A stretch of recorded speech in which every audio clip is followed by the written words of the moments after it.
మన 90 days of consistency ఛాలెంజ్లో ఈరోజు day 20.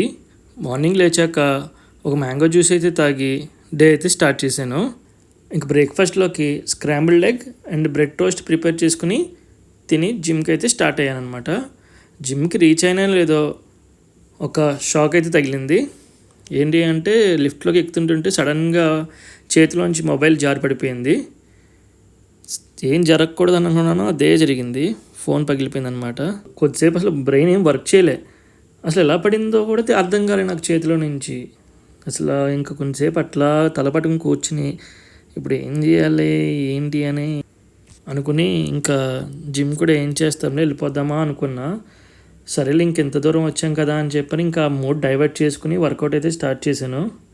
Still ఇంకా అది బ్యాక్గ్రౌండ్లో రన్ అవుతూనే ఉంది.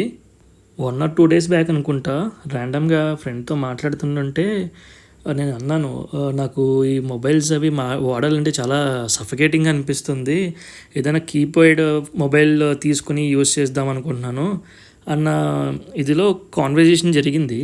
అండ్ ఈరోజు మార్నింగ్ ఫోన్ అయితే బ్రేక్ అయింది. అసలు ఏమనుకోవాలి ఏంటో కూడా అర్థం కాలేదు కొద్దిసేపు. కానీ సడన్లీ 1 lakh వాల్యూ చేసే మొబైల్ బ్రేక్ అయింది అంటే కొద్దిగా బాధ అయితే ఉంటుంది కదా. ఇంకా వర్కౌట్ చేస్తున్నా సరే మధ్య మధ్యలో అది గుర్తొస్తూనే ఉంది. స్టిల్ ఇంకా పుష్ చేసుకుని ఇంక వర్కౌట్ అయితే చేస్తున్నా. మీరు అనుకోవచ్చు డిస్ప్లే మార్పించుకోవచ్చులే బ్రో అని మీరు అనుకోవచ్చు. ఇంక డిస్ప్లే వేయిద్దామన్నా సరే ఒరిజినల్ దొరుకుద్దా అంటే ఈ రోజుల్లో అది డౌటే. ఎక్కడ మనం నమ్మలేం. ఇంక సరే అని చెప్పని వర్కౌట్ కంప్లీట్ చేసుకుని రూమ్కి అయితే స్టార్ట్ అయిపోయి వచ్చిన తర్వాత కూడా ఇంకా వర్క్ చేయబుద్ధి కావట్లే, కుకింగ్ కూడా చేసుకోబుద్ధి కావట్లే.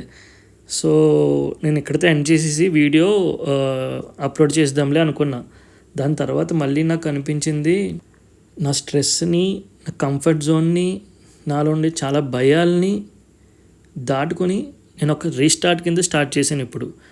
ఇంకా నేను గనక ఈ టైంలో ఒక పాజ్ కానీ స్టెప్ బ్యాక్ కానీ వేస్తే ఇంకా నేను ఇంకేం లైఫ్లో ఎదరికి వెళ్ళలేనేమో అన్న భయంతో లేదు, ఏదైనా సరే ఇంకా ఎదరికి వెళ్ళాల్సిందే, ఏ పరిస్థితుల్లోనైనా సరే ఎదరికి వెళ్ళాల్సిందే, వెనక్కి చూసేది అయితే లేదు అనుకుని ఇంకా వీడియోస్ అయితే కంటిన్యూగా చేస్తూనే ఉన్నా. వాట్ ఎవర్ రీజన్స్ ఏమైనా సరే కన్సిస్టెంట్గా ఎవ్రీడే వీడియోస్ పోస్ట్ చేస్తూనే ఉంటా. యాక్చువల్లీ నా మైండ్ సెట్ కానీ నా పర్సనాలిటీ కానీ నేను ఏదైనా అనుకుంటే అది చేసే వరకు పడుకునే టైప్ కాదు. బట్ సమ్వేర్ నేను లాస్ట్ 1 or 2 yearsలో నన్ను నేను ఎక్కడో మిస్ అయిపోయా. సో మళ్ళీ నన్ను నేను గెట్ బ్యాక్ చేసుకోవడానికి I'm doing all these things.